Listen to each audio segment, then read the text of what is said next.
Okay boys, एक बार फिर हम आज इंग्लिश के नए सेशन में आपके सम्मुख हाजिर हैं। हमने पिछले सेशन में पढ़ा था प्रेजेंट इंडेफिनिट टेंस के ट्रांसलेशन के नियमों के बारे में, और उसके कुछ उदाहरण भी देखे थे कि कैसे हमें करना है। कुछ लूप होल्स भी देखे थे। एक लूप होल मेरे को अचानक एक लड़के ने पूछा तो मेरे को याद आया कि सही बात है।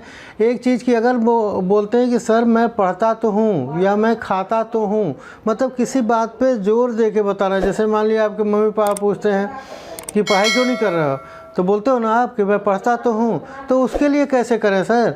तो उसके लिए सिंपल सा उपाय है कि आप जो है सब्जेक्ट के बाद डू लगाइए या डज लगाइए एज पर द सिंगुलर और प्लूरल सब्जेक्ट के साथ, और उसके बाद वर्ब का फर्स्ट फॉर्म लगाएंगे। ठीक है, जैसे मैं कहूँ कि मैं पढ़ता तो हूँ तो आई डू रीड। मैं खाता तो हूँ, आई डू ईट।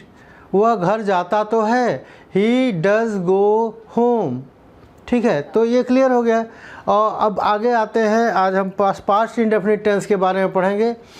ऐसे करके present indefinite, past indefinite and future indefinite. पहले इंडेफिनिट के तीनों ख़त्म कर लेंगे, उसके बाद हम कॉन्टिन्यूअस और परफेक्ट और परफेक्ट कॉन्टिन्यूअस की चर्चा करेंगे। तो आज हम चर्चा करते हैं पास्ट इंडेफिनिट टेंस की। ठीक है, इसको कैसे पहचाना जाए। ठीक है, तो पहचानने के लिए हमें, जैसा कि हम चर्चा कर रहे हैं शुरू से ही, कि हमें हिंदी को ही अंग्रेजी में ट्रांसलेट करना है, क्योंकि अमूमन हम लोग हिंदी भाषी लोग हैं और हमारे दिमाग में जो भी विचार आते हैं वो हिंदी में ही आते हैं। तो हमें पहली बात तो है कि अंग्रेज़ी सीखने के लिए अपने दिमाग को थोड़ा डिसिप्लिन करना होगा और उसको इंस्ट्रक्शन देना होगा कि भाई जो भी विचार मेरे दिमाग में आ रहे हैं, जब तक वो अंग्रेज़ी में नहीं आएंगे तब तक मैं सुनूंगा ही नहीं, उस पर रिएक्ट ही नहीं करूँगा। और ऐसा करते करते धीरे धीरे आप देखें है कि हफ्ते में, कुछ लोगों को महीने में, कुछ लोगों को 2 महीने में ये विचार automatically they will start coming in the English. ठीक है, और जब विचार इंग्लिश में, अभी क्या होता है कि हम पहले सोचते हैं हिंदी में या अपनी लोकल लैंग्वेज में, उसके बाद उसको हिंदी में कन्वर्ट करता है हमारा दिमाग, उसके बाद हमारा दिमाग ट्रांसलेशन के नियमों को फॉलो करते हुए फिर उसको इंग्लिश में ट्रांसलेट करता है। तो इस प्रोसेस में it takes a lot of time और फिर हम फ्लुएंटली बोल नहीं पाते हैं।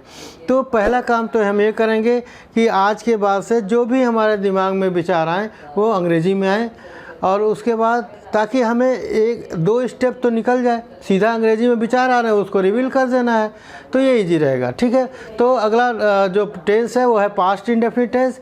पास्ट इंडेफिनिट टेंस को कैसे पहचानेंगे? तो हिंदी के वाक्यों के अंत में था, थे, थी रहेगा, तो हम समझ जाएंगे कि ये पास्ट इंडेफिनिट टेंस है।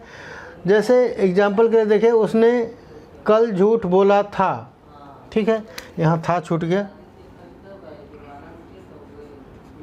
उसने कल झूठ बोला था।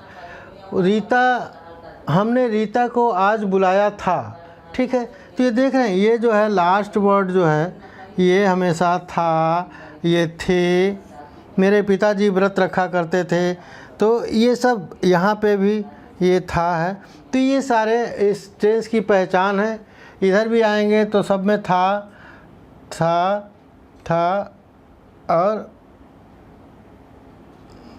ये आएंगे तो हम समझ जाएंगे कि ये पास्ट इंडेफिनिट टेंस के सेंटेंसेज हैं जो हिंदी में हैं।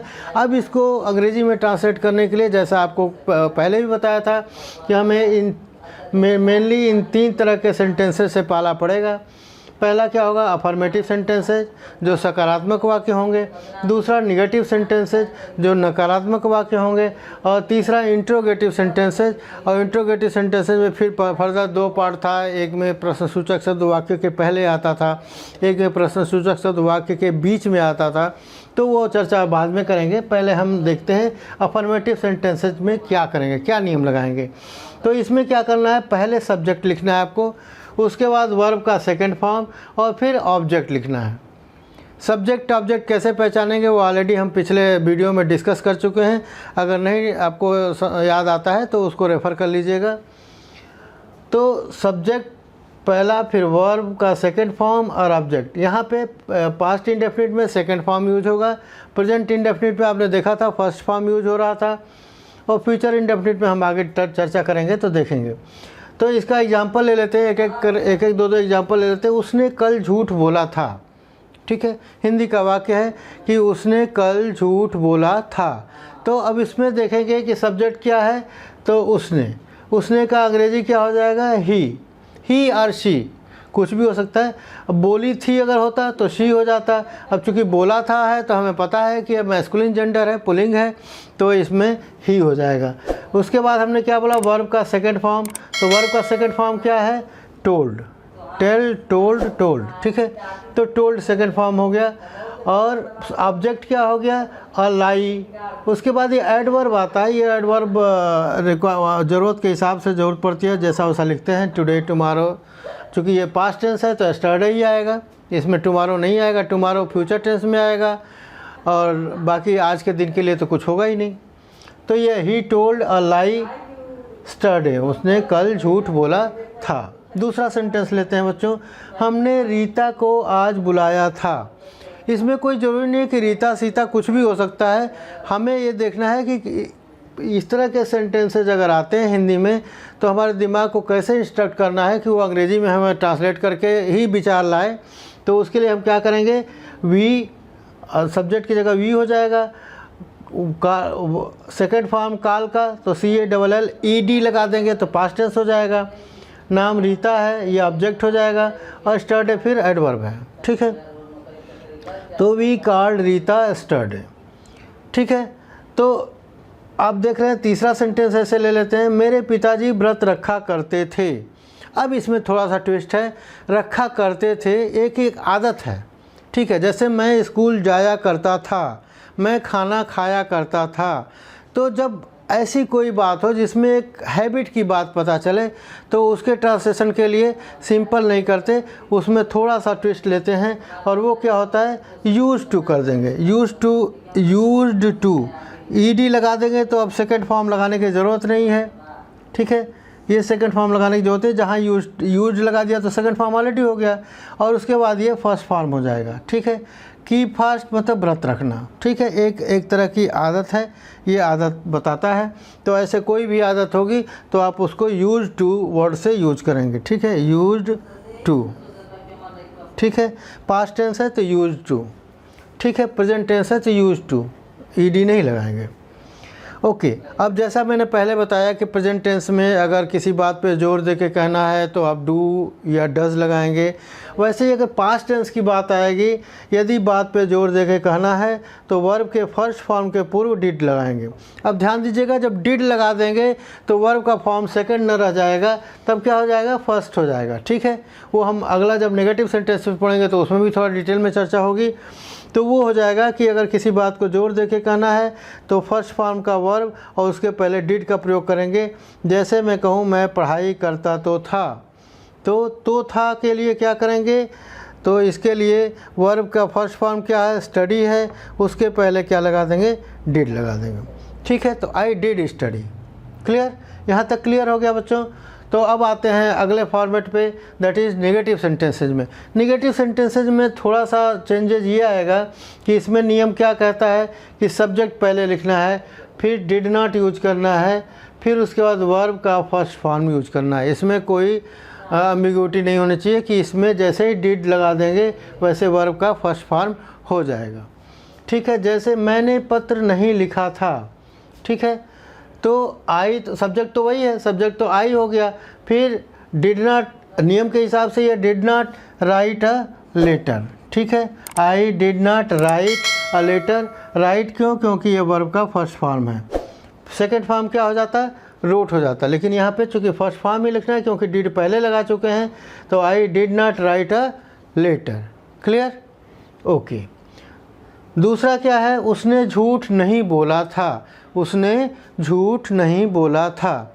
तो अब उसके लिए क्या करेंगे, अब चूँकि बोला था है तो ये कन्फर्म है कि मैस्कुलिन जेंडर है, पुलिंग है, तो उसके लिए ही हो जाएगा।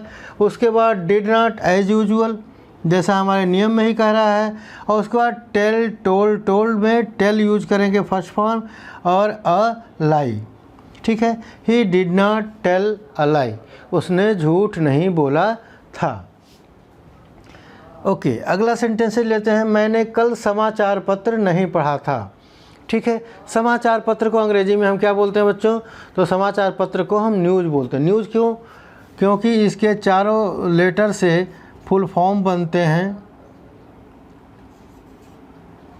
यह है NEWS, N से north, east, west and south.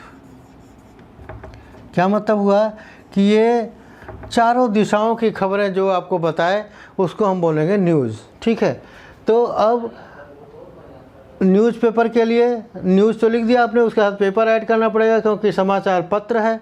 तो न्यूज़पेपर हो गया आपका ऑब्जेक्ट।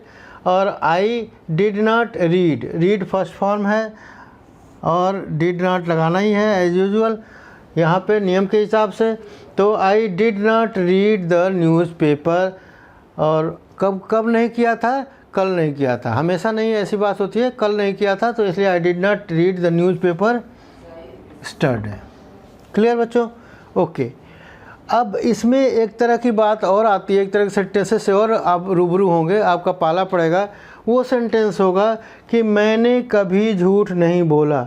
जब कभी की बात आएगी पास्ट टेंस में तो आप क्या करेंगे? उसके लिए वर्ब के सेकंड फॉर्म के पहले नेवर यूज करेंगे। ठीक है, वर्ब के सेकंड फॉर्म के पहले नेवर यूज करेंगे, फिर डिड नॉट नहीं यूज करेंगे, वर्ब का फर्स्ट फॉर्म भी नहीं यूज करेंगे, वर्ब का सेकंड फॉर्म ही रहेगा जैसे यहाँ है। ठीक है, लेकिन उसके पहले नेवर यूज करेंगे। तो यहाँ क्या हो जाएगा? आई नेवर टोल्ड अ लाई, मैंने कभी झूठ नहीं बोला। क्लियर हो गया बच्चों इतना? ओके। अब आते हैं इंट्रोगेटिव सेंटेंसेज पे, लेकिन चूंकि इंट्रोगेटिव सेंटेंसेज का पूरा थोड़ा लंबा प्रोसेस हो जाता है, इसको बताने में टाइम लगेगा, तो इसको हम अगले वीडियो में कवर करेंगे। आज के लिए इतना ही। अगर इसमें कोई भी डाउट होता है तो आप हमसे कमेंट में पूछ सकते हैं। Okay, till then goodbye, see you, take care.